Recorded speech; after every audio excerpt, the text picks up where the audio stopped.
Ano na pare? Nauungusan na kita ngayon. Mas magaling na akong gumawa ng saranggola. Kita mo yan? Mas mataas na lipad kaysa sa gawa mo. Sandali lang, hintayin mo lang. Mas mataas pa ang lipad ng saranggola ko. Tingnan mo. Bakit kasi hindi mo na lang tanggapin? Tumatanda ka na. Kaya kinakalawang ka na sa paggawa at pagpapalipad. Kita mo yan? Katuldok na lang ang saranggola ko kung titignan mo lang rito. Kung patandaan lang din naman, alam nating mas matanda ka sa ating dalawa. Isa pa, kaya mukhang tuldok yung saranggola mo kasi kulay itim. Samantalang yung sa akin pula at nagniningning. Ang daming dahilan. Ayaw mo lang aminin na mas magaling na ako sa iyo ngayon. Oo nga, sige na nga pare. Ay, wisit to ha. Lumalakas ang todong hangin. Nadadalang saranggola ko. Bakit? Sa akin naman napakaayos ng lipad ah. Bukod tangi yan sa iyo. Bakit? Mataas naman ang lipad dun sa akin ha. Kung may eroplanong dadaan, malamang sasabit na dito. Oo na nga. Kumusta pala Maynila? Nakahanap ka na ba ng magandang mapapangasawa doon?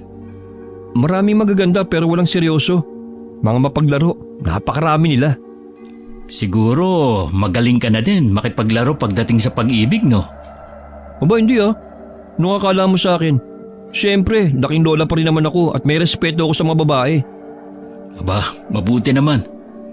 Kumusta naman ang mga magulang mo doon? Mabuti naman at hindi ka nila minamaltrato. Di, inalisan ko sila. Pumayag lang naman akong tumira doon para makapag-aral ng kolehiyo eh. Sadyang kailangan lang ng trabaho. Parte kasi yun ng pag-aaral. OJT ang tawag. Mabuti ka pa, no? Nakamit mo ang pangarap mo. Habang ako, dito pa rin. Tumatanda na lang nang wala. Pareho naman tayo eh. Matanda na rin naman ako eh. Pinilit lang nila ako dahil ayaw nilang magaya ako kay Lolo. O kala naman nila masamang ginagawa ni Lolo. Unawain mo na lang din. Kasi nung panahon nila, mahirap sa kanila ang nakikita nila. Ikaw din naman Hindi ba duwag ka? Sigurado ko kaya wala ka maipakilala sa aking kasintahan mo kasi torpe ka. Uy, hindi ah. Ayoko lang talaga, hindi ko gusto ang mga babae ron. Nakahiligan ni Teryo at Badong ang magpaligsahan sa pagpapalipad ng saranggola. Sila na mismo ang gumagawa nito upang mas mahasa nila ang kanilang kinahihiligan mula pa noong bata pa sila. Tuwing 2 taon na lamang umuwi si Teryo sa probinsya nila, kaya hindi na nila ito madalas gawin. Hindi lamang basta paligsahan ito o paungusan para sa kanila. Dahil sa kanilang dalawa, isa itong masayang gawain habang pinag-uusapan ng mga bagay-bagay na nangyayari sa buhay nila habang malayo sila sa isa't isa. Matalik silang magkaibigan mula nung bata pa sila. Sa ngayon ay 30 taong gulang na sila pareho. Sa dami ng taong ginagawa nila ang ganitong bagay, hindi na nanalo si Badong. Pero ngayong taon ay tuwang-tuwa siya dahil sa unang pagkakataon ay mananalo na siya.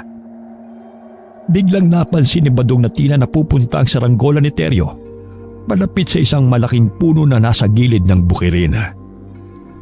Pare, tignan mo saranggola mo. Mukhang sasabit yan sa puno. Nakakainis naman oh. Sandali lang ayusin ko lang saglit. Ay, bilisan mo. Mukhang matatalo na talaga kita ngayong taon. Ganito yata talaga kapag palagi nagtatrabaho sa Maynila. Kinakalawang na. Buti naman aminado ka. May gumagalaw sa puno oh. Ano ka ba? Kumakapan na ako tumanto oh. Akala mo bata pa ako. Hindi ka nga bata. Duwag ka naman at torpe. Baka nga mamaya may ihi na yan shorts mo eh. Ano, gusto mo? Samahan pa kita? Wag na, mga asar ka lang eh.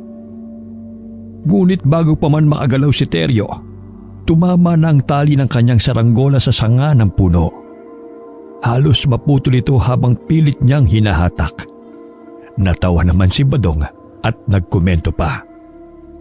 Sabi ko na nga ba kinakalawang ka na talaga. Oo na, tama ka na. Ay naku, mukhang malaylo yung sinabitan nito Sandali lang, pupunta ko lang. Sayang eh. Baka gusto mo samahan kita. Bilisan mo, magdidilim na din eh. Wag na. Sandali lang to. Ulitin na lang natin bukas. Ayusin ko muna yun. Di ako papayag na matalo sa'yo, no? Ito ang unang beses na nanalo ko. Ayaw mo pa magpatalo. Yabang mo talaga. Tumakbo pa si Teryo papunta sa punong pinagsabitan ng kanyang saranggola. Binibiro pa nga siya ni Badong dahil kilalang matatakutin ng kaibigan. Abala si Badong sa pagpupulupot ng sinulid dahil ibababa na niya ang kanyang itim na saranggola dahil maggagabi na rin. Ngunit ang sumunod na nangyari ay hindi na isang biro. Mula sa itaas ng puno, isang malakas na sigaw ang umalingaw-ngaw. Sa isang iglap, nakita niyang si Tero ay tila hinahatak. Ang mga kabay ni Tero ay desperadong nakahawak sa sanga. Ngunit ang puwersa ay tila mas malakas kaysa sa anumang naiisip ni Badong. Nagmadali si Badong na puntahan ang puno kung nasaan si Teryo. Doon ay nakita niya ang isang uri ng kakaibang nilalang na hindi pa niya nakikita sa tanang buhay niya. Ang nilalang na ito ay walang paa. Meron itong pakpak at kamay. Matalim kung tumingin, nakalabas ang mahahabang pangil nito. Ang bibig nito ay naglalabas ng malapot na laway. Hindi alam ni Badong kung maaawa ba siya o matatawa sa itsura ng kaibigan. Naihi kasi si Teryo sa kanyang salawal dahil sa sobrang takot. Dahil sa taglay na katapangan ni Badong, sinubukan pa niyang kausapin ang nilalang na sa kanyang tingin ay isang hayop. Pare! Tulong! Ang sakit ng mga kuko niya! Bakit kasi hindi mo sinubukan sipain? Paano? Kita mo naman hawak din niya ako. Sobrang sakit ng pagkakakapit ng mga kamay niya sa katawan ko. Ang baho pa ng laway niya. Sige lang pare, tulungan mo ako. Hoy! Ikaw na nilalang ka! Ako ang kalabanin mo! Sumigaw ng malakas si Badong. Kasunod nito ang pagbato niya ng malaking bato na napulot niya sa lupa. Pinipilit ng aswang na kunin si Teryo. Pero ang tabang ni Badong ay hindi natitinag ng pangit na nilalang. Kahit tinatamaan ni Badong ang aswang, hindi pa rin ito binibitiwan si Teryo. Si Teryo naman ay walang tigil sa pagsigaw. Humihingi ng tulong habang nararamdaman niyang bumabaon ang matatalas na kuko ng aswang sa kanyang katawan. Pasigaw na tinawag ni Badong ang aswang. Bukod sa bato, nakakita si Badong ng maliit na sanga. Agad niya itong pinutol gamit ang kanyang kamay at tuhod. At mabilis na binato ng pasibat ang aswang sa pakpak nito. Tumulo ang kakaibang likido rito nang tamaan ng aswang. Sa kasamaang palad, bumagsak ang aswang sa ibabaw ni Teryo. Gumawa ng malakas na pag-ungol ang aswang. Ungol na nakakatakot at nakakapangilabot at mapapatras ang ordinaryong taong makakarinig nito. Pero hindi si Badong. Hindi alam ni Badong kung matatawa siya sa reaksyon ng kanyang kaibigan. Si Teryo ay sumisigaw habang nagpapapadyak ang mga paa dahil sa takot na parang isang binabae. Ano ba pare? Umayos ka nga. Lalaki ka, di ba? Ano ka ba? Huwag ka na nga mga asar dyan. Kahit sino naman mapapasigaw pag dinaganan ka ng ganito eh. Oo na, halika na rito. Tumayo ka na dyan. Salamat pare ah. Para kang bakla eh. Tulungan mo akong patayin to. Bumaling ang atensyon ni Badong sa nakahigang aswang sa lupa. Mababanag ang gigil sa mukha ni Badong at walang makikitang takot sa kanyang mga mata. Habang si Teryo naman ay nangangatog ang tuhod, desidido si Badong na patayin ang nilalang na nasa harapan niya. Alam mo ikaw, hindi ko malaman kung bakit dito ka naghasik ng lagi mo eh, ha? Ha? Ginugulo mo ako eh. Dapat sa'yo, pinapatay. Ito ang dapat sa'yo. Pare, bigyan mo ako ng bato. Hindi ko kaya ito mag-isa. Papatayin natin to. Papatayin natin ang aswang na to. Tulungan mo ako. Napakaduwag mo naman. Sige na, tulungan mo ako. Papatayin natin to. Bigyan mo ako ng kahit ano. Yung pwedeng ipukpok sa ulo niya o sa bibig niya. Basta kahit ano. Yan! Yan! Yan! Alin? Ito ba? Alin dito?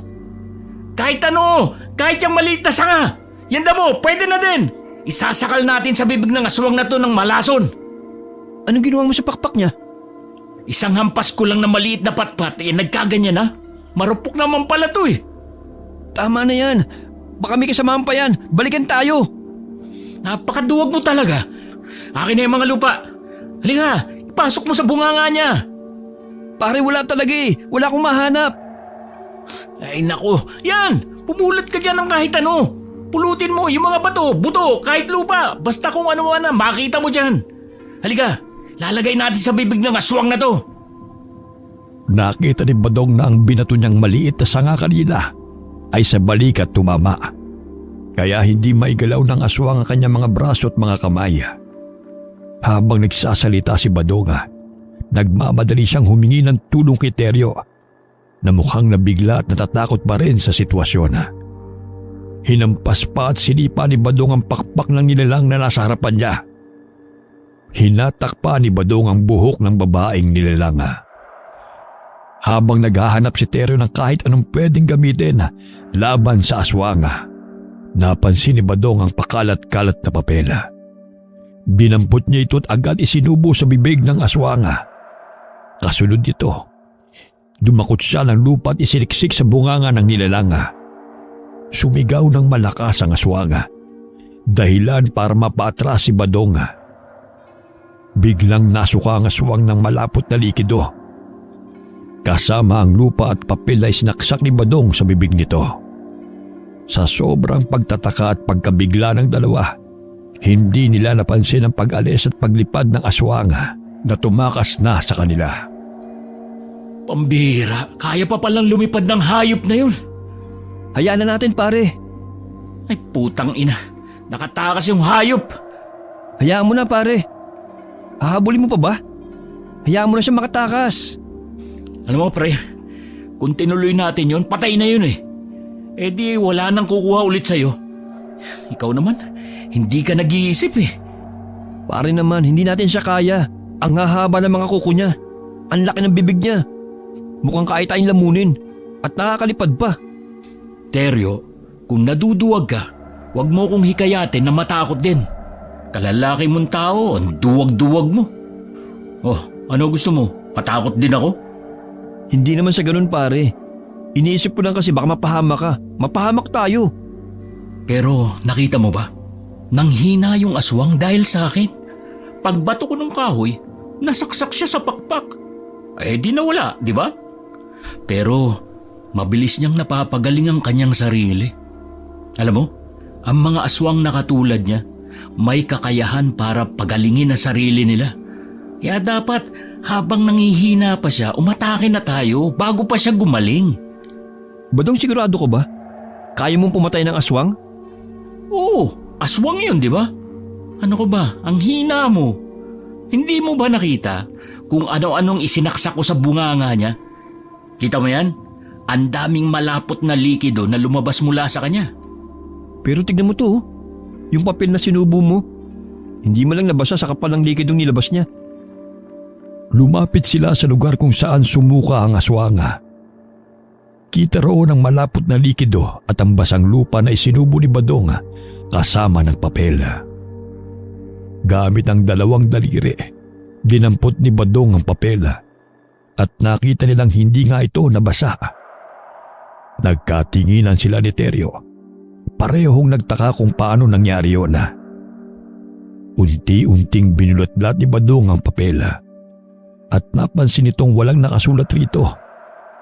Bigla namang may naalala si Teryo at hinanap ito sa bulsa niya. Oh, pare, ano hinahanap mo? Naalala ko, may papel ako sa bulsa eh. Ibinigay ni Lolo Ambo. Binigyan niya ako ng papel na may orasyon. Pangprotekta daw sa akin. Ano? Wala naman nakasulat dito eh. Anong orasyon? Basta, hindi nakikita ng ordinaryong tao. Ang nakakita lang yan, mga kagaya lang ni Lolo Ambo. Ah, ganun ba? Eh, eto, sa'yo na. Yan yata ang dahilan kung bakit nasuka yung aswang eh. Akala ko pa naman kagagawan ko. Kagagawan mo din naman, pare. Kung hindi ka matapang, hindi mo ko maliligtas. Sige na nga, pinubola mo lang ako eh. Pero kung hindi dahil sa kaingayan mo, baka napatay ko na yung aswang. Hindi bola yun. Pasensya na ha. Salamat sa'yo. Ay, ewan ko sa'yo. Liga na nga, umuwi na tayo. Habang naglalakad sina Badong at Teryo pauwi, kita ang mga sugat ni Teryo. May sugat siya sa braso at gasgas sa kanyang palad. Mula sa pagkakakapit niya na mahigpit sa maliit na sanga upang hindi siya matangay ng aswang. Makikita pa rin sa mukha ni Badong ang galit na hindi pa humuhupa. Gigil na gigil pa rin siya sa pangit na nilalang na yun. Badong, hindi ka naman galit sa akin, di ba? Hindi ako galit sa'yo, Teryo. Galit ako sa hayop na aswang na yun. Tingnan mo ginawa sa'yo. Ang dami mo sugat. May kalmot ka pa. Baka mamaya maging aswang ka rin. Hindi yan. Mapapagaling naman kagad dito ni Lolo ang bumamaya eh. Ewan ko ba dun sa orasyon na binigay ni Lolo? Parang hindi naman ako naprotektahan eh. Kala ko pa naman proteksyon yan. Bakit hindi gumana kanina? Dala-dala mo yan, pero hindi mo alam paano gumagana. Sana tinanong mo ang lolo mo paano gamitin yan. Oo nga. Pero hindi ko lang pa paano gumagana. Hindi ko na itanong kay Lolo eh. Hindi ko kasi gusto magdala niyan eh. Isiniksik lang sa bulsa ko ni Lolo bago umalis ang bahay. Bakit kasi hindi ka makinig kay lolo? Alam niyang galing kang Maynila. Pero madalas naman nangyayari yan, di ba? Lalo na nung bata ka pa. Kaya hindi mo masisisi si lolo kung hanggang ngayon pinoprotektahan ka pa rin niya. Nasa puder ka pa kasi niya eh. Malay ko bang aatake na naman sila? Ay naku, ewan ko talaga sa'yo. Asar pa din ako sa hayop na yun. Hayaan mo na yung pare. Pero salamat ha. Hindi ka nagdalawang isip na iligtas ako. Siyempre, kaibigan kita eh. Ayoko may napapahamak na kaibigan ko. Lalo na kung dahil sa mga ganong nilalang. Wala yun, Teryo. Tsaka, tinalo nga natin yung aswang eh. Pero hindi ko na talaga nagugustuhan yung amoy mo. Bakit? Sobrang baho ba? Mapanghe! Pasensya ka na pare. Sa sobrang takot ko kasi kanina naihi ako eh. Pwede bang makiusap sa'yo? Oh, ano yun? Ako na magkukwento kay Lolo. Huwag mo ipalam na may nakita kang ganun. Ha? Bakit naman? Baka kasi isipin niyang girlfriend ko yun. Kinikidnap ako. Nagtawa na lamang silang dalawa nang sabihin yun ni Teryo. Tumango naman si Badong bilang pagsang-ayon. Kahit pakiramdam niya ay may malalim na dahilan ang kaibigan. Nang hihinayang man si Badong, wala na siyang magagawa.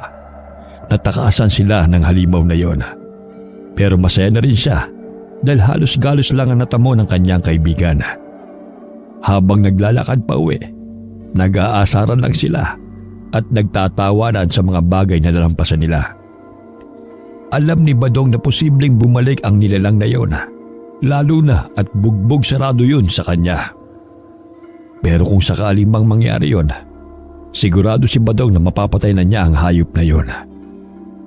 Nang makarating sila sa bahay ni Teryo, agad silang nakita ni Lolo Ambo na lumapit na nag-aalala. Ano ito? Ano nangyari sa inyo? Badong, ano nangyari sa apo ko? Nahuhulog lang po sa puno si Teryo. Sumabit po kasi yung kanyang saranggola. Bakit naman kasi hindi ka nag-iingat eh? Di ba sanay ka namang umakyat? Bakit ngayon ka pa nahulog kung kailan matanda ka na?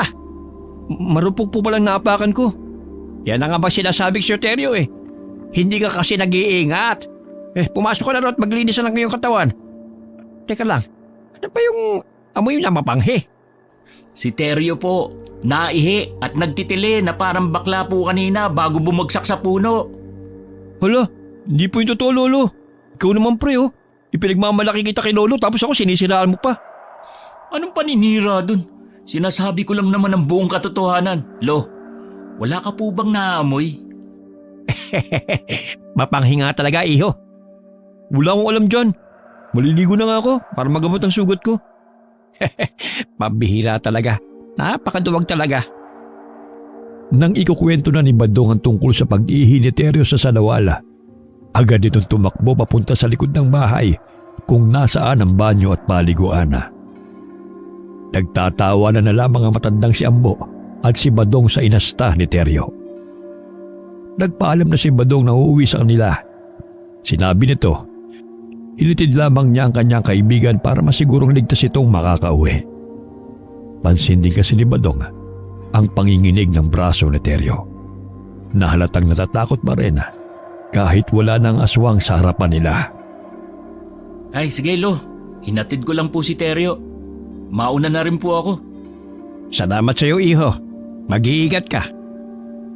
Hindi kalayuan ang bahay ni Badong sa bahay ni Teryo. Kaya mabilis din siyang nakauwi sa kanila. Tulad pa rin ng dati, hindi niya naaabutan ng kanyang ama sa loob ng bahay nila. Makalipas ang ilang oras, hindi mapakali si Badong. Gustong gusto niyang makita ulit ng aswanga. Halos magdamag siyang nagbantay sa labas. Nagbabaka sakaling may dumaang aswanga, ngunit nabigo siya. Inis na inis siya dahil wala talagang nagpapakitang kahit na isa. Naisip niya na ang gustong mabiktima ng mga aswanga ay ang kaibigan niyang si Teryo. Kaya kinaumagahan, agad niyang pinuntahan ang kaibigan. Oh pare, ang aga mo naman dito. Wala lang. Patambay ako Wala akong magawa sa amin Ganun ba? Babalik ka na ba sa Maynila? Hindi na. Hindi na ako babalik dun. Ayoko na mag-aral. Ayoko na rin magtrabaho ron. Basta, ayoko lahat. Mas gusto ko rito. Halika, upo ko rito. Umalis si Lolo Ambo Palingalinga si Badong habang umuupo. Nakatingin siya sa mga punong nakapaligid. Hindi niya malaman sa kanyang sarili kung bakit gustong gusto niyang makita muli ng aswanga. Nasasabik siya makipaglaban at sumago pa. Hindi man lang siya nakakaramdam ng kahit na anong takot sa kanyang katawan. Siniko niya ang kaibigan at nagtanong. Kahit inaatake ka ulit ng aswang? Paano mo nalaman na inaatake ako ng aswang? Yung nakita natin kahapon, hindi ako ang inatake nun. Ang gusto niyang atakihin, malamang ikaw. Ha? Ano naman ang ibig mo sabihin? Kasi pumunta siya kung nasaan ka. Hindi siya pumunta kung nasaan ako. Kaya malamang, ikaw talaga ang pakay niya. Tingnan mo, hindi man lang niya ako kinalmot. Ikaw lang talaga. Ano ka ba? Paano kanya aatakihin? Binugbog mo na nga siya. Halos baliin mo yung buong katawan niya Kulang pa nga yun Dapat nga, pinatay ko na siya. Saan mo ba talaga kinukuha ang tapang mo? Pagkatao ko na yun. Dapat kasi lahat ng lalaki matatapang. Ewan ko ba? Bukod tangi ka talaga Lalaki ka ba? Napabuntong hininga na lamang si Badong dahil mukhang nasaktan niya ang kaibigan dahil sa biro niya. Kita niya ang pagtingin ni Teryo sa langit. Halatang nag-iisip ng mabuti. Medyo natakot pa nga si Badong dahil hindi yun normal sa kaibigan. Masikreto si Teryo, pero hindi naman nagtatanim ng sama ng loob sa mga biro niya. Isa pa, sanay na ito sa mga ganong banat niya. Sa'yo ko lang sasabihin ang bagay na ito. Maraming taong hindi nakakalam tungkol dito Tungkol sa angkan namin. Isa rin sa dahilan kung bakit gusto ng ina ko na manatili ako sa Maynila. Kahit hindi ko naman gusto. Ano ba yan? Mukhang nakakatakot ang sasabihin mo Medyo. Sana huwag ka magulat o maging masama ang tingin mo sa akin. Lalo na kay Lolo. Huwag mo na nga akong bitinin. Sabihin mo na agad. Isang antingerong pamilya namin. Atingero? Yung gumagawa ng anting-anting? Napahawak si Teryo sa kanyang noo dahil sa reaksyon ng kanyang kaibigan. Sa tingin ni Teryo, akala ni Badong ay nagbibiro lamang siya.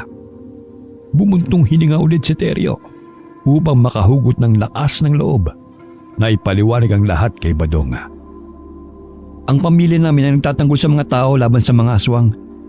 May kakayahan si Lolo na pagalingin ng isang tao na nasugatan ng isang aswang. Kaya rin niyang patayin ng mga ito at may kakayahan siyang makilalang aswang kahit malayo. Naaamoy at nadidilig namin sila. Ibig sabihin, malakas ang lolo mo? Kaya niyang makipaglaban sa mga ganong nilalang? Hindi lang si Lolo. Lahat kami may pisikal na lakas tulad ni Lolo. Huh? Hindi naman halata sa'yo. Kasi natatakot nga ako eh. Takot ako sa mga nilalang na katulad nila. Ano ka ba naman? Masaya kayang makipaglaban sa katulad nila. Kung ako lang may kakayahan katulad mo, baka araw-araw may napapatay akong aswang. Pero kung alam pala ng mga aswang na malakas kayo, bakit ikaw pa ang gusto nilang kunin? Hindi ba mas delikado yun para sa kanila? Gusto nilang makagante.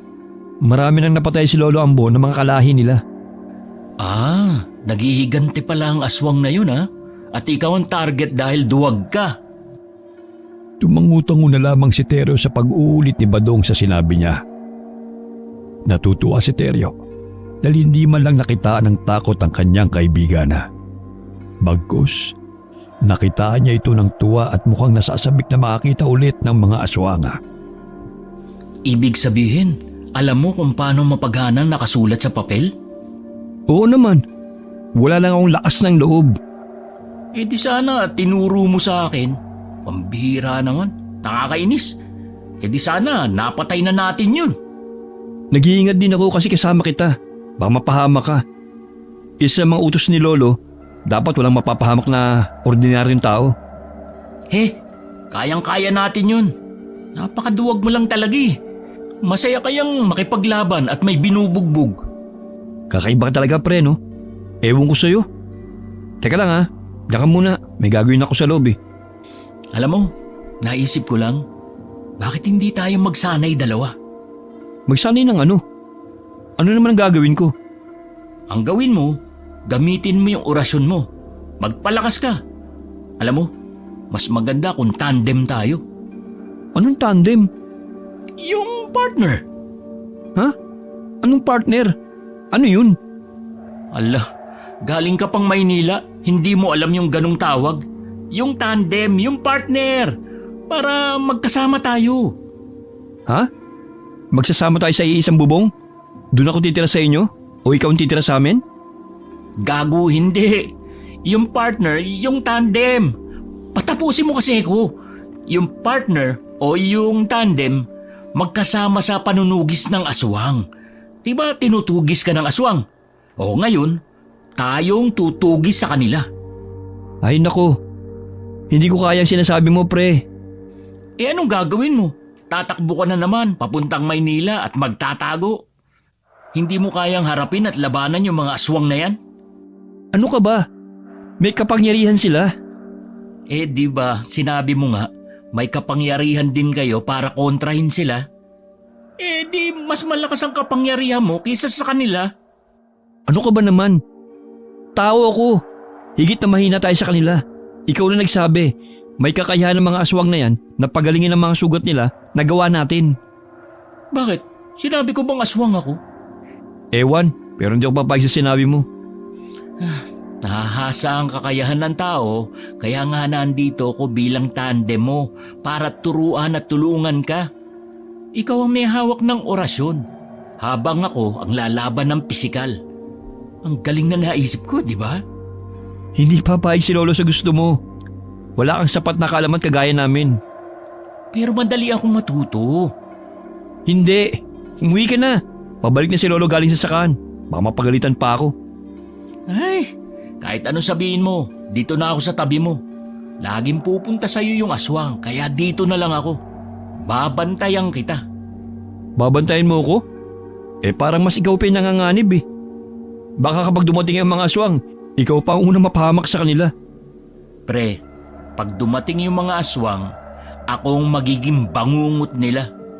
Kala nila madali akong patumbahin. Tingin mo ba, ganun ako kahina? Kita mo ba kahapon paano kita niligtas? Aba, kung ganyan kakatapang, ba't hindi ka mag-solo? Kaya mo naman pala lahat eh. Kaya ko nga. Pero alam mo, mas maganda kung magkasama tayo. Tandem tayo pre, teamwork, di ba? Anong gagawin ko? Ikaw ang malakas eh, ako hindi. Mas malakas ka kaysa sa akin kasi may orasyon ka. Kailangan mo lang malaman kung paano gawin ng tama. Pre, Ang kailangan lang dito, tapang. Basta ako, gagamitin ko ang kamao ko. Yung aswang na yan, hindi makakatakas sa akin. Oo nga, kaya nga sinasabi ko sa'yo, pag dumating yung aswang, ikaw nang bahala. Oo, siguradong tatakbo yun pag nakita ako. Pero, wag mo kong iiwan ha. Orasyon mo magpapahina sa kanya, tapos ako, diretso sa pak. Hala, mukhang nasusobra ka na sa tapang mo, pre ah. Hindi kaya ikaw maging aswang sa tapang mo? Kung maging aswang man ako, sigurado ako pa rin ang pinakamabangis sa lahat. Tumingin na lamang si Teryo sa kaibigan na. Napangiti ng kaunti at bumuntong hininga. Humahanga si Teryo sa tapang, gilas at liksi ni Badong. At mapapansin nyo na kung paano niya tignan ang kaibigan. Naisip nga niya, paano kung si Badong may kakayahang tulad nila ng lolo niya? Paano kung gamay nito ang paggamit ng orasyon? Siguro wala ng mga inosenteng bata at matatanda ang nawawala na lamang ng bigla dahil kinukuha ng mga aswang ng walang kalaban-laban. Basta mag-ingat ka lang ha. Hindi biro kalaban ng mga katulad nila. Alam ko, pre. Pero ganito na lang. Pag dumating na siya, tayong dalawa ang magiging bangungot ng aswang na yan. Kahit paanong mangyari, tayo mananalo. Paano kung dumating sa bahay nyo? Imposible yun. Wala namang tao sa bahay palagi. Kaya bakit sila pupunta dun? Isa pa, di ba sa pamilya nyo lang naman sila gumaganti? Imposible rin makapasok sila rito. Kita mo ba yan? Ang malalaking puno ng kalamansing yan, pumoprotekta sa aming bahay. Ano namang ginagawa ng mga kalamansi sa aswang? Hindi ba dapat bawang lang at asin? Ang bawang at asin, karaniwang pantaboy sa kanila. Pero ang kalamansi, bunga, puno at mga dahon nito, may taglay na kakayahan para masaktan sila. Kapag nagpiga ka ng kalamansi sa kanila, para silang bulati na parang inasinan. Ang tinik naman ng kalamansi, nagdudulot ng sugat na hindi agad gumagaling. Ang dahon naman ito, mabisang panghiwa sa kanila, parang kutsilyo. Ang dami mo palang alam pagdating sa ganyang bagay. Sige na, turuan mo pa ako. Sinasagot ko lang ang tanong mo, pero hindi kita pwedeng turuan. Dahil lagot ako kay Lolo. Wala akong karapatan at kakayahan. Napakamot na lamang ng ulo si Badong. Kahit anong gawin niyang panguuto sa kaibigan, hindi ito nagpapatinag. Tinataboy na nga siya ng kaibigan palabas ang pamamahay nila. Ngunit hindi pa rin nagpapatinag si Badong. Gustong gusto niyang makakita ulit ng mga aswang. Gusto niyang malaman ang mga bagay tungkol sa mga nilalang ng kabilang mundo. Ngunit ang kaibigan niya ay iwas siyang turuan. Naiinis man siya, pero wala naman siyang magagawa. Pre, Ano ba yun? Umuwi ka na nga. Wala na akong sasabihin pa sa'yo. Tama na mga nalalaman mo. kung alam mo palang gamitin niyang agimat mo, pwede ba makita? Gusto mo gamitin ko sa'yo? Sige, kung hindi naman nakakamatay yan eh. Sa tingin mo ba, matatawag itong orasyon para sa mga aswang kung hindi ito nakamamatay? Bakit sa akin mo gagamitin? Gusto mo na ba ako mamatay, pre? Sobrang kulit mo ngayon. Daig mo pa ang bata. Gusto ko lang naman makita kung paano ginagamit yan. Ipapakita ko nga sa'yo. Gusto mo ba? Hindi na, uwi na ako. Napakadamot mong kaibigan ngayon. Okay, sige. Huwag mo na masyadong isipin yung mga tungkol sa aswang. Nakasimangot si Badong nang umalis sa bahay ni Teryo. Ngunit hindi siya titigil. Desidido talaga siyang malaman ang mga bagay tungkol sa mga nilalang ng kabilang mundo. Gusto niya ring malaman ang kakayahan ng agimat na dala palagi ni Teryo. Habang naglalakad si Badong pauwi, nag-iisip siya ng paraan para makuha ang gusto niya. Hindi mapakali si Badong. Kaya sinubukan niyang tanungin ang kanyang ama na abala sa kusina ng mga oras na yon. Tay, wala akong pera kung hihingi ka. Hindi naman po eh. Gusto ko lang malaman kung may alam ka sa mga aswang. Bakit? Nakakita ka na ba ng aswang? Naniniwala ka sa kanila? Hindi ko pa sila nakikita. Kaya hindi ako naniniwala sa kanila. Maniniwala lang ako kung nakita ko na talaga sila. O bakit ba dong? Nakakita ka na ba ng mga aswang? Ano pong gagawin nyo kung makaharap kayo ng aswang? Eh di tatakbo. Mga katulad nilang nilalang, hindi dapat nilalabanan. Dahil wala kang laban sa kanila. Kahit anong lakas mo, hindi mo sila matatalo. May mga aswang na kaya kang ilipad sa himpapawid at ibagsak sa lupa. Meron ding aswang na nagpapanggap na ibang tao o uri ng hayop. May mga aswang din na kayang sipsipin ang dugo mo mula sa sarili mong anino. Kaya kung ako sa'yo, pananahimik na lang ako dito sa bahay kaysa makipaglaban sa kanila. Huwag mong sabihing hinihikayat ka din ni Mang Ambo na lumaban kasama nila. Po? Bakit po? May ganun po silang grupo? Hindi mo ba alam? Hindi po. Naku. Basta, huwag kang sasama sa pangkat nila. Naiintindihan mo ba? Hindi ipinakita ni Badong na medyo natuwa siya nang malaman niyang bumubuo ng pangkat si Lolo Ambo.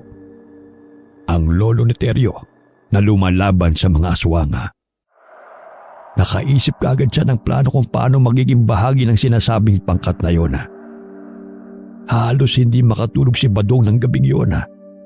Iniisip niya kung anong maaaring mangyari at kung anong dapat gawin para mapabilang sa pangkat na binubuo ni Lolo Ambo.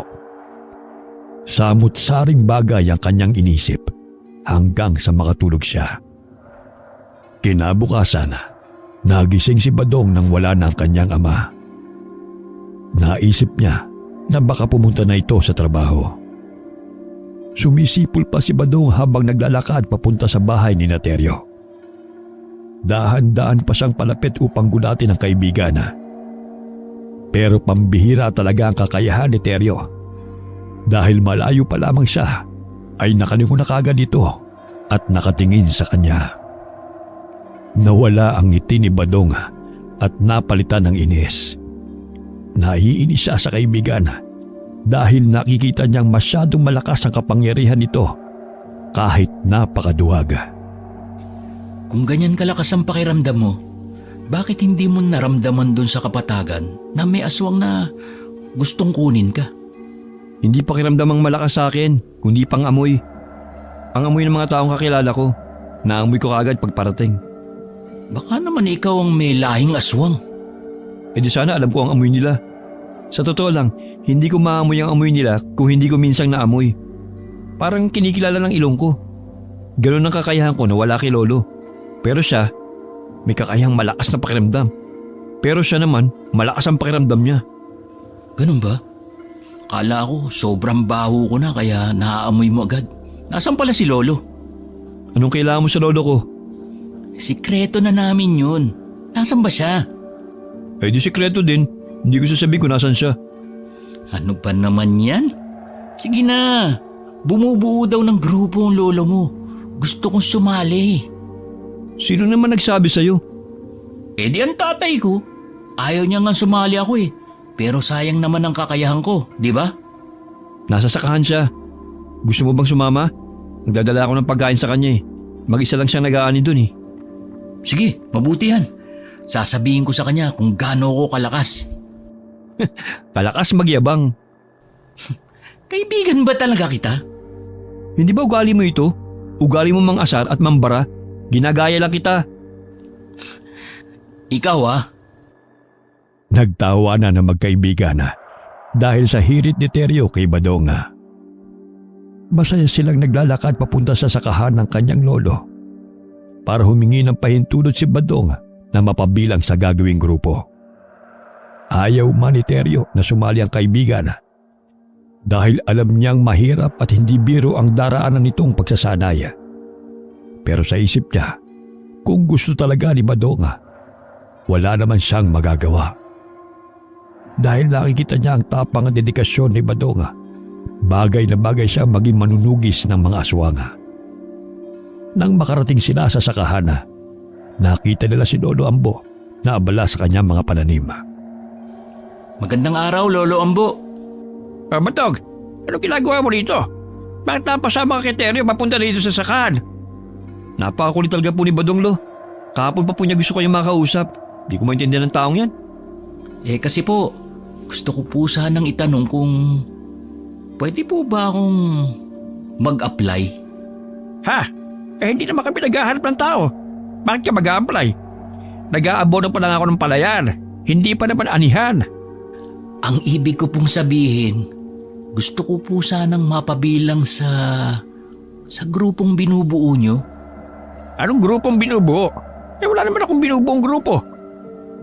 Ewan ko dyan kay Badong Lo. Kung ano-ano pinagsasabi niyan eh. Akala ko nag-aani na kayo. Nag-i-spray pa lang po pala kayo ng gamot sa palayan. Ano naman ang aalihin ko? Kita mo namang hilaw pa ang bunga. Hindi pa nga nahihinog. Akala ko lang po kasi, sabi ni tatay Alam mo, doon na lang natin yan pag-usapan sa bahay. Yun ang masasabihin nyo. Alam mo Lo, matapang doon si Badong. Alam ko naman Halata naman sa katawan at tindig ni Badong na napakatapang niya Hindi ho ganun Lo. Matapang si Badong kasi siya po nagligtas sa akin mula sa manananggal. Ano? Sinugod ka naman nananggal? Kailan yan? Hindi ko alam. Nung nagpalipad po kami ng saranggola, sumabit po yung saranggola ko sa puno. Tapos, inakit ko po yun. Pero nagulat po ako nung may humawak sa likod ko at hinila ako pataas. Kung hindi ako nakakapit sa sanga at hindi ako nailigtas sa Badong, baka nandun ako sa mga kuko ng aswang. Ay Diyos ko kung bata ka. Hindi ko ba pinagamit sa yung arason? Hindi ko naman humagamit eh. Alam niyo naman ho ako pag natataranta, nakakalimutan ko ang dapat kong gawin. Kaya nga po, Lo, ako na lang po ang ipalit nyo sa apo nyo. Ako na lang po ang gagawa ng lahat ng yan. Ako ang gagamit ng orasyon. Mas matapang ako kaysa kay Teryo. Ay nako, Badong. Hindi lang simpleng bagay sinasabi mo. O siya, pwede na kayong umuwi. Maya-maya matatapos na rin ako rito. Ay, hindi na, Lo. Hihintayin ka na lang namin. Siguro, dun muna kami sa kubo. Ay hindi na. Maupo na lamang kayo doon sa pilapil. Sumunod naman si Teryo. Aangal pa sana si Badong pero mukhang seryoso si Lolo Ambo. Kaya sumunod na lamang din siya. Nakatingin lang si Badong habang pinapakiramdaman si Lolo Ambo. Dahil seryoso ang mukha nito. Nagulat pa si Badong nang ipagpatuloy ni Teryo ang pagkukwento sa mga nangyari nung isang araw. Hinayaan na lamang niya si Teryo at patuloy na lang siyang nakiramdam sa paligid. May nararamdaman din kasi siyang hindi niya may paliwanag. Alam mo ba Lo, kumuha siya ng maliit na sanga. Tapos pinutol niya. Ginawa niyang sibat gamit ang kanyang mga paa. Tapos sinibat niya yung kamay ng manananggal. Tinamaan sa balikat. Tapos bumagsak ako kasama nun. Oo nga po Pagbagsak niya, tumili siya na parang bading. Yun po yung kinento ko sa inyo nung nakaraan. Sabi naman po ni Teryo, wag ko daw pong ikwento sa inyo ang buo kasi magagalit lang po kayo. Hindi ko naman sinabing magagalit. Ang sinabi ko, mag-aalala. Ay, hindi ba? Sinabi mo kaya yun? Habang masayang nagtatalo ang dalawa dahil sa sumbong ni Badong na alam naman ni Teryo na biro lamang ng kaibigan, ay nakarinig silang dalawa ng mga ingay at kaluskos sa di kalayuan. Kasunod ang sigaw ni Lolo Ambo, kaya bigla silang napatayo. Maghanda kayong dalawa! Ha? Ano po yun, Lolo? Sabi ko maghanda kayo! Ano po ihanda namin? Uwi na po ba tayo? Hindi! Maghanda kayo kasi may paparating! Ano daw? Seryoso? Ano sinasabi ni Lolo? May paparating daw. Anong paparating? Basta may paparating! Kung hindi tao, malamang aswang! Talaga? May parating na aswang? Biglang natigilan si Teryo dahil sa ekspresyon ng mukha ng kanyang kaibigan. Sa halip na matakot, lalo pa siyang naging interesado na makakita ng aswang. Hindi niya talaga alam ang gagawin. Tila naguguluhan si Lolo Ambo dahil sa tapang na ipinapakita ni Badong. Samantala, takot ang gumagapang sa buong katawan ni Teryo. Hindi niya alam kung paano makakatulong. Alam niyang may kakayahan silang maglolo, Pero hindi yun sapat para patalagin ang kanyang kalooban. Nanlalamig at nanginginig ang tuhod ni Teryo. Ang kanyang mga kamay ay hindi alam kung saan ikakapit.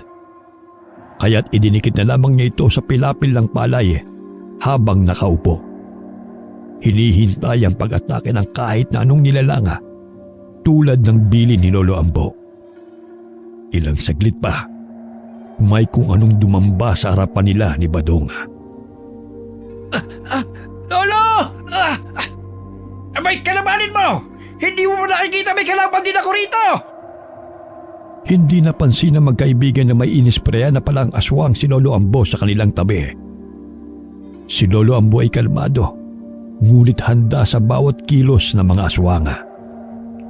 Sige, kumapit ka sa kamay ko. Sipain natin siya. Badong!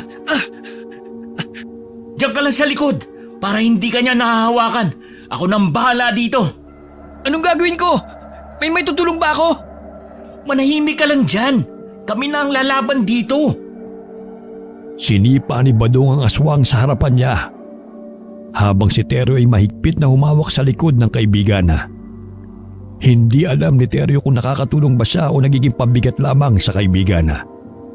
Basta ang mahalaga para kay Teryo ay hindi siya makuha ng mga manananggal o ng mga nilalang sa paligid. Ngunit maya-maya pa, may sumugod sa kanya, dahilan para siya'y mapatalsik sa lupa. Napansin ito ni Lolo Ambo at Badong, kaya iniwan nila ang mga aswang na kanilang kinakalaban at agad na sinubukang iligtas si Teryo. Hindi naman sila nahuli. Nabawi din nila si Teryo, ngunit sugatan ito. Tinignan nila ang paligid at sobrang dami ng mga kalaban nila. May manananggal, may aswang na nagkatawang aso at baboy, at meron namang itsurang tao pero parang naagnas na.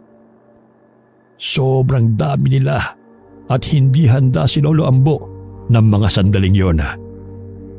Bumubuo pa lamang siya ng grupo dahil alam nga niya na dumarami na naman ang mga aswang na naghahasik ng lagim sa lugar nila. Hindi ko na alam ang gagawin sa batang to. Lagi na lamang siya napapahamak lang sa mga aswang. Hindi niya kasi kayang pagtanggol ang sarili niya. Hayaan nyo na, Polo. Gawin na lang po natin ang makakaya natin. Mukhang kailangan po nating dalhin agad siya sa bahay nang maibsan ng sugat sa kanyang tagiliran.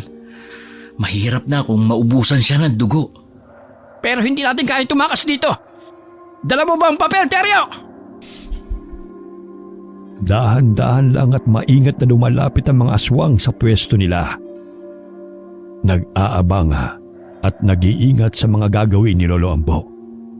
Kilala nila si Lolo Ambo na hindi basta-basta lamang at palaging handa. Kahit anong tapik nila kay Teryo ay hindi na ito nagigising. Halatang hinimatay dahil sa takot at sa sakit na ginawang pag-atake ng aswang kanina. Kinapa ni Badong ang bulsa ni Teryo at hinanap ang tinutukoy na papel. Lo, ano bang gagawin dito? Paano ba ito pinapagana? Hindi basta-basta yan, Badong. Sigurado ka bang kaya mo? Wala na po tayong oras. Kaya kong lumaban kung ako lang, pero hindi ko po kayang iwan kayo dito. Humahango si Lolo Ambo habang patuloy niyang iniispreya ng mga aswang sa harapan niya upang hindi makalapit sa kanyang apo. Hirap siyang mag-concentrate dahil inuuna niyang protektahan si Teryo habang kasabay nito ang pagpapatuloy ng pag-spray sa paligid ng palay. Kahit alam niya ang gagawin, hindi naman niya kayang ipagsapalaran ang kaligtasan ng kanyang apo. Mag-concentrate ka lang. Isa isip, isa puso mo na kailangan mong mabasag na sa papel na yan. Tapos, ano pong susunod? Ganun lamang. Pag nabasa mo yan, banggitin mo na malakas ang gusto mong mangyari sa mga aswang. Sa aswang lang po ba e-epekto to? Oo, sa aswang lang. Ginawa ko yan para sa ganitong sitwasyon. Para kay Teryo na hirap lumaban. Gawin mo na! Ngayon din! Umikit si Badong. Hindi pinapansin ang nililikang ingay ng papalapit na mga aswanga. Habang patuloy naman sa pag-spray si Lolo Ambo sa mga aswanga, nasusugatan nito ang mga nilang na papalapit. Ilang sandali pa, kahit bubulol-bulol, binasa ni Badong ang nakasulat na orasyon sa papel. Ngayon din, madapa kayo! Sumigaw si Badong matapos basahin ang orasyon. Paulit-ulit hanggang sa bandang huli ay gumana na ito. Nadapa ang mga aswanga, pati na ang aswang na sumugod kay Teryo kanina. Ang galing naman po pala nito. Pwede ko silang pasayawin. Oo, makapangyarihan ang orasyon na yan. Hindi yan basta-basta. Pero hinihigop niya ng lakas mo.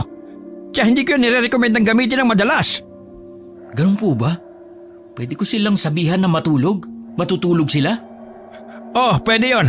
Sandali lang. Panatilihin mo lang ang konsentrasyon mo. Siguraduhin mo na kada 5 minuto, pinapalitan mo ang mga pinapagawa mo sa kanila. Hanggang sa mapatigil ko ang pagdurugo ng tagiliran ni Teryo. Pero may gamot po ba kayo dyan? Gumagalaw na ulit sila panapit. Oo, lagi naman akong handa sa mga ganitong sitwasyon, Badong. Humakbang kayo ng mga 5 hakbang patalikod. Lo, tignan mo. Lumipad patalikod ang 2 manananggal na walang pakpak. Grabe, ang galing nito. Huwag mong masyadong palayuin dahil mawawala ng bisa ang mahiwagang orasyon. Ay, ganun? May limitasyon din po pala ito? Abay, oo naman. Lahat ng bagay may limitasyon. Kaya huwag mong aabusuhin. Tuwang-tuwa si Badong sa kanyang ginagawa. Nasisiyahan siyang makitang napapasunod niya ang 7 aswanga. Mayroon siyang 2 lumilipad, 2 uri ng nilalang na mukhang hayop at 3 taong aswanga. Walang paglagyan ng saya sa puso ni Badong. Nalaman na rin niya ang kapangyarihan ng agimat ni Teryo. Habang si Lolo Ambo naman ay abala na pinagagaling ang kanyang apo. Pinapalan niya ng katas ng nganga na baon niya ang tagiliran ng apo. May tuwalya siyang nasa kanyang likod na ginamit niyang pamunas at benda rito. Ilang sandali pa ay gumalaw na si Teryo. Kaya agad namang kinuha ni Lolo Ambo ang maliit na bote sa kanyang bulsa sa likod ng pantalon. Isa itong katas ng luya na makakapag-alis ng impeksyon mula sa kagat o sugat ng aswanga. Mahina pa si Teryo. Pero dahil sa nainom, unti-unting bumalik ang kanyang lakas. Laking tuwa ni Badong nang makitang lumalakas na ang kanyang kaibigan. Gising na si Teryo, ngunit hawak-hawak pa rin ito ang kanyang tagiliran na iniinda pa rin niya dahil sa sakit. Kumusta pare? Ano pakiramdam mo? Ayos naman. Ang galing. Halika nga dito. Payakap ako. Sa mga sandaling yun, napansin nilang unti-unti na namang lumalapit ang mga aswang sa kanilang direksyon. Nakalimutan ni Badong na binuksan niya ang orasyon gamit ang kanyang salita at hindi pa niya ito naisasara. Anumang sabihin niya ngayon ay susundin ng 7 aswang. Biglang nataranta si Badong, si Teryo at maging si Lolo Ambo. Maghanda kayo. Hindi pa tapos to. Lolo Ambo, ayaw nang gumana. Babasahin ko po ba ulit? Nako, baka nasagad mo na ito sa kanyang limitasyon. Ano pong gagawin ko? Sisipain ko na lang po sila. Teryo, Apo, ikaw nang gumamit habang nakikipaglamang kami. Bumalik ang tensyon sa kapaligiran habang pinapalibutan sila ng mga aswanga. Si Teryo, bagamat nangihina pa, ay kailangang gamitin ang orasyon habang sina Badong at Lolo Ambo ay naghahanda para sa laban. Naging matigas at mas palaban ang aura ni Badong. Dahil sa kapabayaan at pagiging makulit niya, kaya naubos na kaagad ang limitasyon ng orasyon ng papel. Tulad nga ng sabi ni Lolo Ambo, lahat ng bagay ay may limitasyon. Ginawa lang naman talaga ni Lolo Ambo ito para magamit ng apo para tumakas o lumaban kapag may aswang. Hindi niya akalain na si Badong ang unang makakagamit nito. Lolo, paano gagamitin to? Hindi ko pa nasusubukan to. Basahin mo lang, Apo. Hindi na tayo tatagal pa, dumadami na sila. Ayaw mo kasing intindihin na lahat ng tinuturo ko sa'yo. Labanan mo muna yung kaduwagan. Isa-isa lang! Eto na! Siba! Sinipa ni Badong ang isa sa mga aswang sa muka. Pero agad itong bumangon. Tinadyakan naman niya ito sa tiyana. Pero napaatras lamang ito. Naiinis na si Badong dahil nakalimutan niyang dalhin ang kanyang palapatik o tirador na malaking tulong sana sa mga sandaling ito. Kinapa niya kung may bato sa bulsa niya at may nakuha nga siyang dalawa. Sinipat niya ang isa at tinamaan naman. Pero parang tumagos lamang ito sa katawan nito.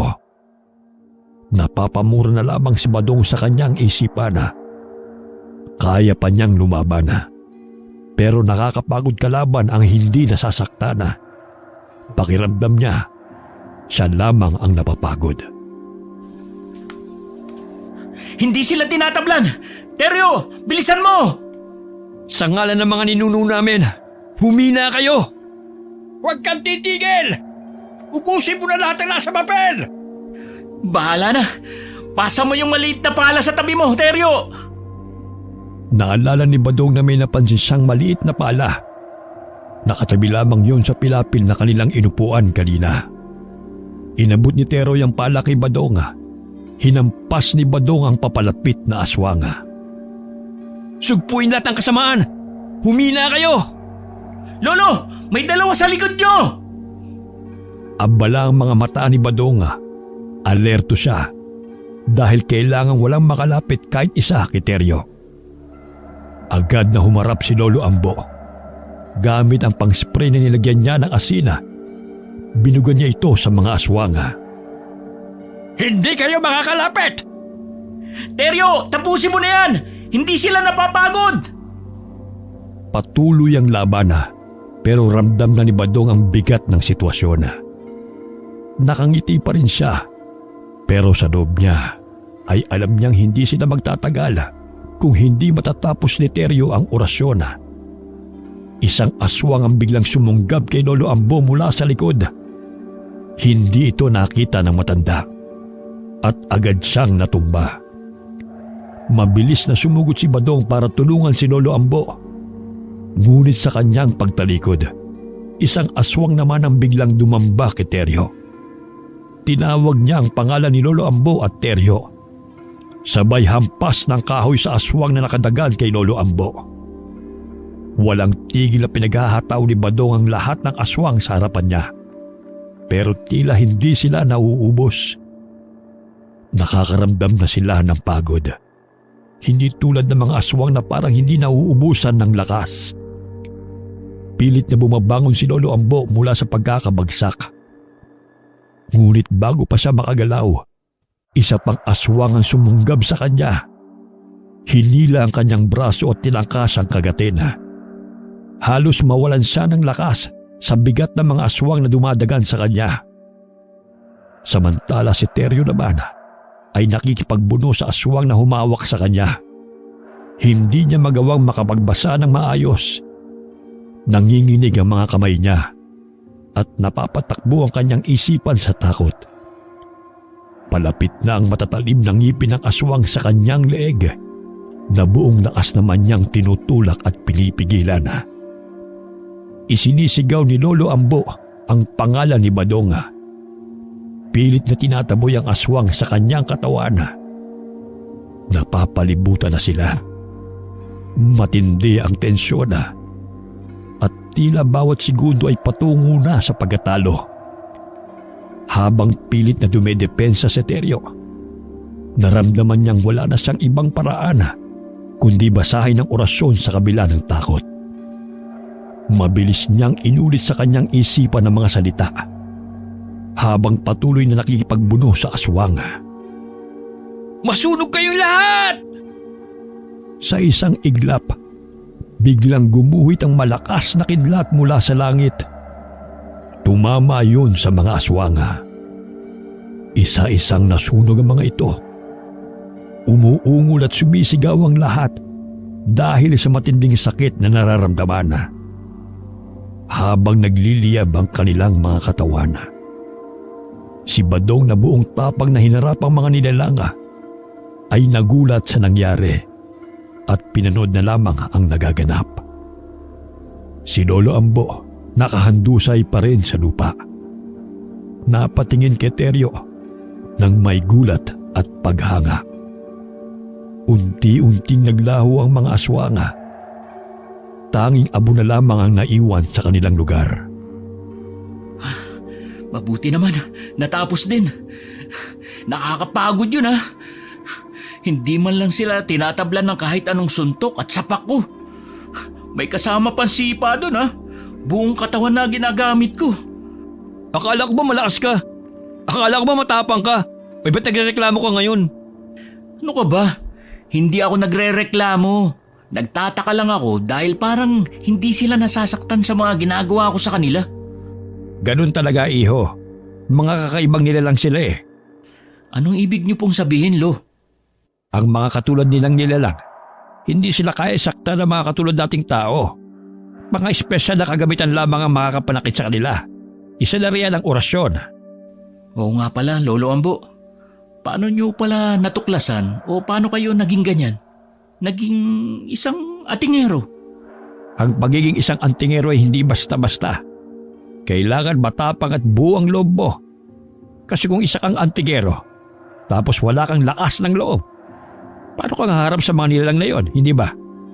Ang pagiging antingero, kailangan ng tatag ng puso at lakas sa pakikipaglaban sa mga katulad nilang nilalang. Pero paano po kayo naging ganyan? Hindi po ba kayo natatakot? Nung una, natatakot ako. Pero alam mo, mas nakakatakot yung mawalan ka ng mahal sa buhay dahil wala kang magawa. Ha? Ano pong ibig niyong sabihin? Namatay ang aking mga magulang dahil sa mga aswang na yan. Ang mga aswang noong panahon namin, sumusugod sila tuwing gabi. Tuwing gabi, lahat ng makikita nila sa lansangan, akala mo'y hayop na tinutugis nila. Kinukuha nila ang mga laman loob ng tao. At isa na sa nabiktima nila ay ang aking pamilya. Si nanay, si tatay, maging ang kapatid ko. Kaya mula noon, nangako ako sa sarili ko na uubusin ko silang lahat. At tapusin ang mga katulad nila. Gusto kong maubos sila. Ganun ako kagalit sa mga katulad nila. Hanggang sa nakilala niyo yung nagpalaki sa inyo, hindi po ba? Yung palagi niyong ikinukwento na napakagaling na albularyo? Oo, tama ka. Isa siyang magaling na albularyo. Ano naman po yung albularyo? Ang mga albularyo, sila yung may kaalaman pagdating sa mga matandang tradisyon dito sa atin. May mga iba't ibang tradisyon, tradisyon ng paggagamot at paniniwala. Lahat yan alam ng isang albularyo. Kung paano kukontrahin ng isang mangkukulam, kung paano makikipaglaban sa isang aswang, at kung paano gagamitin ang anting-anting. Ganun ang mga albularyo. Lahat ng kaalaman ko, natutunan ko sa kanya. Lahat ng mga armas na ginagamit ko, pati yung paggawa ng mga orasyon, lahat yan, natutunan ko sa isang albularyo. Pinagsama ko ang kaalaman ko ng pagiging albularyo at pagiging matapang ko para maging isang antingero. Ah, ganun po ba yun? Sayang naman. Bakit sayang? Kasi po, gusto ko nga maging katulad nyo eh. Gusto ko nakikipaglaban. Gusto ko nakikipagsapakan. Lahat po yun, gusto kong gawin. Pero, hindi po sa kapwa ko ha. Para po kasing walang thrill. Ikaw talagang bata ka. Ganyan talaga yan, Lo. Kaya kami naging magkaibigan yan eh. Tuwing may nambubuli sa akin, nandyan siya. Kilala niyo naman yung apo niyo eh. Napakaduwag nito. Oo, alam ko naman yan, apo. Kahit anong turo ko, kahit anong pangaral, lahat-lahat na. Hindi niya matutunan. Ang magulang niya sobra-sobra nag-aalala sa kanya. Kasi mga yon, marunong makipaglaban. Kaya nga lang, mas pinili nila yung tahimik na buhay. Kaya lumuwas sila sa Maynila. Kasi doon, hindi uso ang mga ganito. Hindi uso ang mga tao akala mo'y hayop na kinukuha ang mga laman loob. Dito lamang yon. Tapos po ba nito, babalik na si Teryo sa Maynila? Ewan ko sa batang yan. Nasa desisyon niya naman lahat yan eh. Hindi ko siya pinipilit sa mga bagay na ayaw niya. Pero hindi ko siya pwedeng mapanatili rito sa baryo natin. Kung hindi siya magkakaroon ng sarili niyang kakayahan, kung hindi siya magiging malakas, dahil siya magiging target ng buong angkan ng mga aswang. May pamilya din po pala ang mga aswang, no? Ang mga aswang ay katulad lang din natin mga tao. Nagkakaroon sila ng mga anak, pamilya, ganon. Nanganganak din po ba ang mga aswang? Ang mga aswang ay kumukuha ng mapapangasawa nila. Hindi sila nanganganak ng aswang sa aswang, kundi aswang sa tao. Naghahanap sila ng magandang dilag na mapapangasawa nila. Yun ang bubuntisin nila para magluwa ng isang sanggol. Yung sanggol, dugo lamang noon ang aswang. Pero hindi pa siya tuluyang nagiging aswang.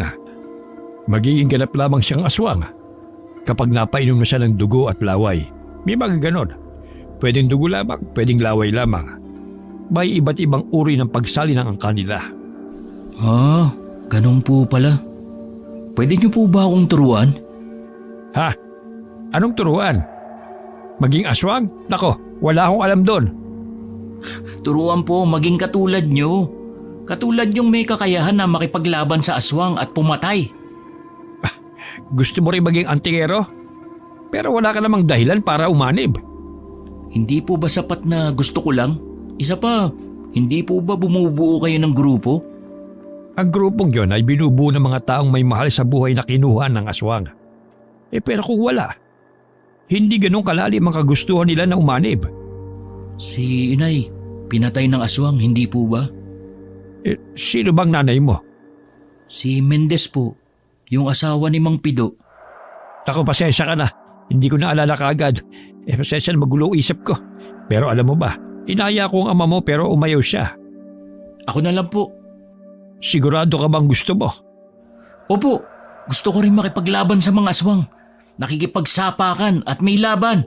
Ayaw ko yung nangyari kanina na napagod lang ako. Wala man lang ako nagawa para masaktan ng mga aswang. Tinatamaan ko nga sila. Pero walang nangyayari. Parang napagod lang ako dun. Gusto kong maging atingero. Para may alam ako kung paano sila patayin. Kulang ka pa sa kaalaman, iho. Baka hindi mo rin kayanin. Bago kami naging ganap na antingero, malalim na pagsasanay ang aming ginawa.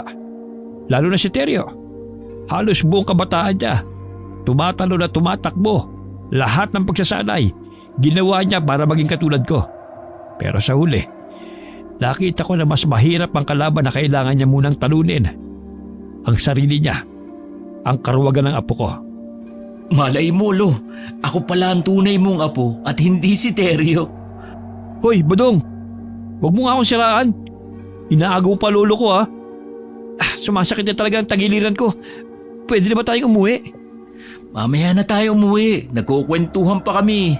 Marami pa akong gustong malaman. At saka isa pa, mas magandang umuwi kapag maliwanag na. Akala nilang lahat na ang dilim ay gawa lamang ng orasyong binitiwan ni Teryo. Hindi nila alam na ang dilim ay simbolo kung gaano katagal ang kanilang ginugol sa pagkikipaglaban. Hindi naman talaga kalahating oras lamang nakatulog sa pagkahimatay si Teryo. Ang pagkontrol ni Badong sa mga aswang ay umabot ng mahabang oras. Kaya ngayon ay madilim na. Tanging liwanag ng buwan na lamang ang kanilang gabay. Naisip ni Lolo Ambo na ngayong gabi ay bigyan ng unang pagsubok si Badong. Dahil imposibleng mahanap ang kanyang nais. Ang layunin ni Lolo Ambo ay subukan ang determinasyon ni Badong. Kung hanggang saan ang kanyang kagustuhang maging antingero. Sige, ganito. Magiging katulad ka lang namin o magkakaroon ka ng kakayahan tulad ng sa amin. Pero kailangan mo munang hanapin ang ipapahanap ko sa'yo. Ito ang una mong pagsubok. Anong klaseng pagsubok, Lo? Kahit ano, gagawin ko. Talaga? Kahit ano?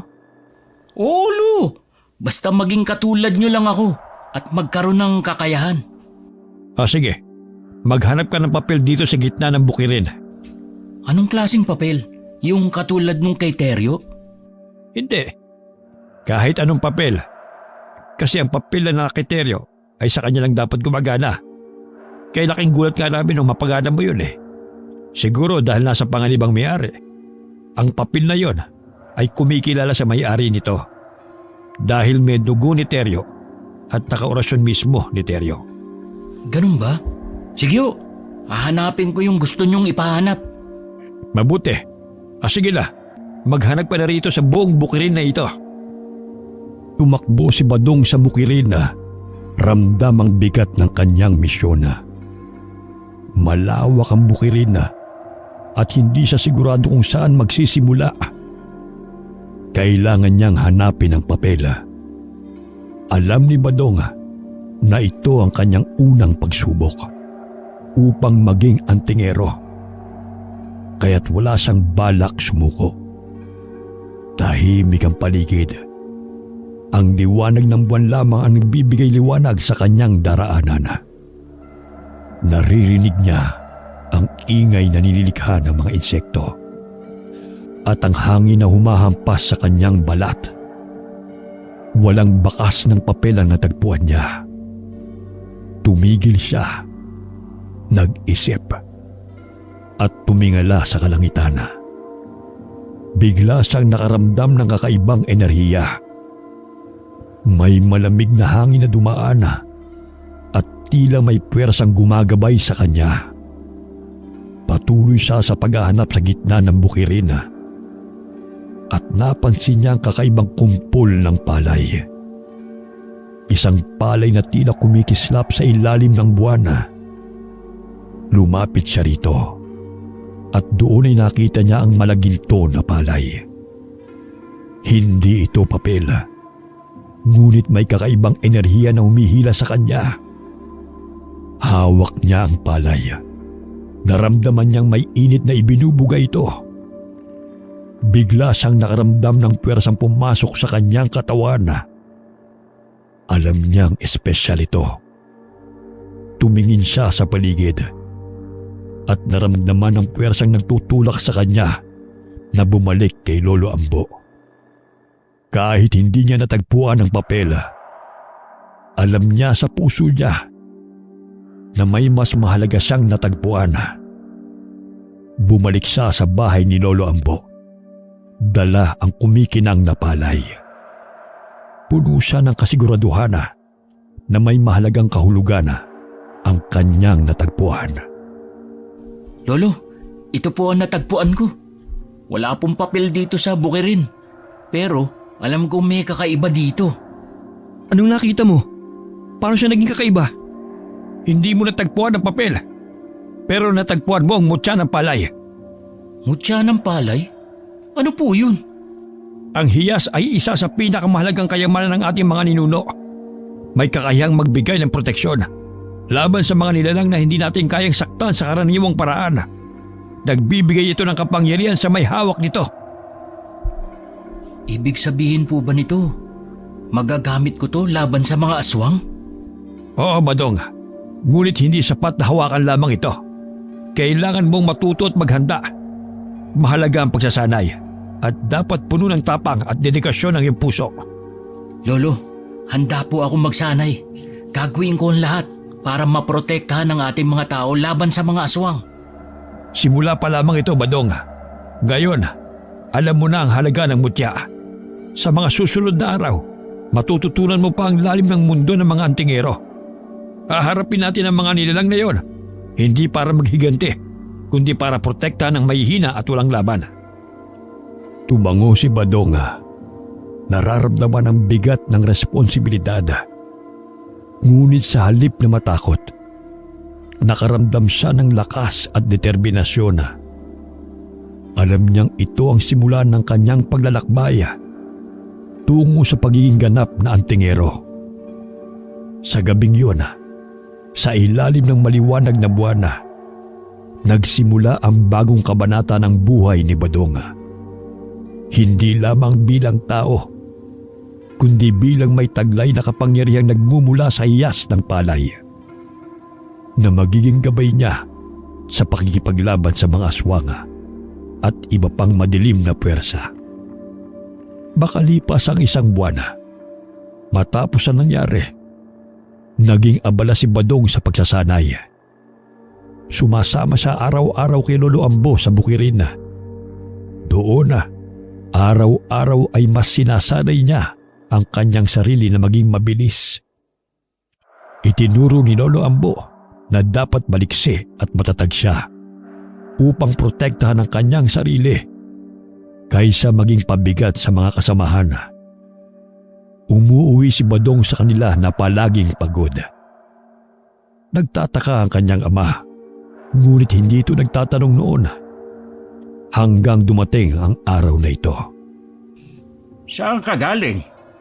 Kina Teryong po at Lolo Ambo. Anong ginagawa mo sa kanila araw-araw? Tumatambay lang po. Alam niyo naman po na nandun lang ako palagi. Pero hindi na simula ngayon. Alam ko na ang ginagawa at pinag-aabalahan mo doon. Kaya sa halip na maghanap ka ng trabaho inuuna mo maghanap sa mga lecheng aswang na yan. Gusto ko po ang ginagawa ko. Ikakapahamak mo lang yan. Huwag na matigas ang ulo mo. Sumunod ka na lang sa akin. Hindi, Tay. Nasa tamang edad na po ako para magdesisyon para sa sarili ko. Ako pa rin ang tatay mo. Yun na nga po Ikaw na lang ang tatay ko. Ganyan ka pa sa akin. Hindi ko man lang naramdaman na magkaroon ng tatay simula nung nawala si nanay. Ano sinasabi mo? Alam ko nangyari kay nanay. Nakita kong kinagat siya ng isang aswang. Magmula na mangyari yun, lagi niyo na lang sinasabi na iniwan na tayo ng sarili kong ina. Wala ka nang kwento kung ano nangyari sa kanya.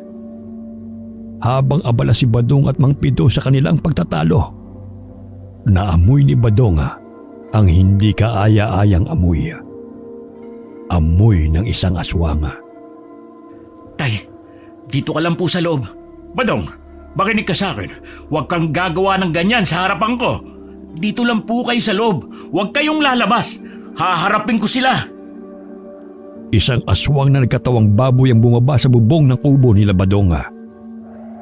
Kitang-kita ni Badong kung paano ito umaamoy-amoy sa bubong nila. Desidido si Badong na patayin ito. Dahil mukhang naghahanap lamang ito ng pagkain. Agad na binato ni Badong ng punyal ang baboy. Tinamaan ito sa puwet kaya napasigaw ito sa sakit. Kasunod noon ang pagsigaw ng kanyang ama. Hindi pinansin ni Badong ang babala ng kanyang ama sa kanya. Ikinulong kasi niya ang kanyang ama sa kanilang bahay para hindi mapahabak. Kaya pawang sigaw lamang na hindi maintindihan ang naririnig dito at walang naiintindihang salita sa ama. Wala ka na mabibiktima dito. Uubusin ko kayong mga demonyo kayo! Tumalon si Badong sa punong kahoy. Saka muling tumalon sa bubong para saksakin ang baboy. Ayos sanang lumaban ng baboy kahit nasasaktan na sa bawat saksak ni Badong. Hanggang hindi sinasadyang nasipa niya si Badong. Dahilan para bumagsak si Badong at ang baboy. Pareho silang nakahiga sa lupa. Nakalabas si Mang Pido na dumaan sa bintana at namagitan sa naglalabang aswang at anak. Tay, ano ba kayo? Bakit mo ako pinipigilan? Pinagtatanggol mo ang aswang sa akin? Badong, tama na. Huwag mong sasaktan ang ina mo. Anong sinasabi niyo, Tay? Hindi ako magkakaroon ng isang inang halimaw. Patay na ang nanay ko. At ang mga halimaw ang pumatay sa kanya, hindi ba? Hindi ba sa harapan mo, kinagat ng halimaw na yun ang nanay ko? Oo, anak. Tandang-tanda ko ang gabing yun. Tandang-tanda ko kung paano naging ganap na halimaw ang nanay mo. Pero hindi siya namatay, Badong. Anong ibig niyo sabihin, Tay? Ha? Sabihin niyo sa akin, naging aswang ang nanay ko? Ganun na nga, anak. Naging aswang ang nanay mo. Dahil hiniling ko yun sa kanya. Hiniling ko na maging aswang na lang siya kaysa mawala siya sa atin. Gulong-gulo si Badong ng mga sandaling yun. Hindi niya alam kung ano ang sasabihin. Nakita niya ang sakit at hirap sa mukha ng kanyang ama. Nakikita niyang nasasaktan ang baboy na nakadapa sa harapan ni Mang Pido habang patuloy itong sinasaksak ng punyal na gawa sa pilak. Alam ni Badong na kapag ang isang patalim ay gawa sa pilak at isinaksak sa isang aswang, mahihirapan na itong pagalingin ang sarili. At ang sugat nito ay nauuwi sa pangmatagalang sugat o kamatayan. Anong sinasabi niyo, Tay? Hindi totoo yan. Hindi. Totoo yan, anak. Wala akong trabaho. Sa tanda kong ito, hindi na ako nagtrabaho. Dahil ang ginagawa ko lang ay ang makasama ang iyong ina. Umalis siya. Lumayo. Para hindi siya mahanap ng ibang mga aswang. Para hindi ka madamay. Ayaw niyang maging katulad kanya at sumama sa kanila. Tiniis niya ang lahat ng iyon para manatili ka lang buhay. Dahil mahal na mahal ka ng nanay mo, anak. Napatigil si Badong. Naguguluhan ang kanyang isipan. Hindi kayang tanggapin ang katotohanan ng sinasabi ng kanyang ama. Ang lahat ng galit, sakit, at pagkalito ay kumakawala mula sa kanyang puso. Napaluhod si Badong. Hindi makapaniwala sa nalaman. Ang inang akala niyang pinatay ng aswang ay isa na palang aswang. Ngayon, nauunawaan niya kung bakit hindi sumama ang kanyang ama sa kilusan ni Lolo Ambo. Ang kanyang ama ay piniling iligtas ang kanyang ina. Kahit pa ito'y naging halimaw na. Nakita niya ang ina na nasa anyo ng baboy. Unti-unting naglalaho dahil sa sugat mula sa pilak na patalim. Wala nang magagawa ang baboy. Hindi na nito kayang magbagong anyo o tumakas. Walang magawa si Badong kundi umiyak habang yakap siya ng kanyang ama. Pareho nilang pinanonood ang dahan-dahang pagkamatay ng baboy. Huwag ka na malungkot, anak. Ginawa mo ang tama. Hindi mo kasalanan. Tay, hindi ko alam. Hindi ko alam na ganito ang magiging wakas niya. Patawarin mo ko, Itay. Huwag mong sisihin ang sarili mo. Ginawa mo lang ang nararapat at makakabuti. Mas matapang ka kaysa sa akin. Naging malungkot ang ilang linggo para kay Badong matapos niyang malaman at maintindihan ang lahat tungkol sa totoong nangyari sa kanyang ina. Naging mas malapit na rin silang mag-ama sa isa't isa. Ngayong batid na niya kung paano gamitin ng tama ang hiyas na ipinagkaloob sa kanya. Mas lalong naging matapang si Badong na harapin ang mga aswang. Ngayon magkasama na ang magkaibigan sa pagkipaglaban. Magkasamang ipinagtatanggol ang buong barangay gamit ang mahiwagang papel ni Teryo at hiyas ng palay ni Badong. Wakas.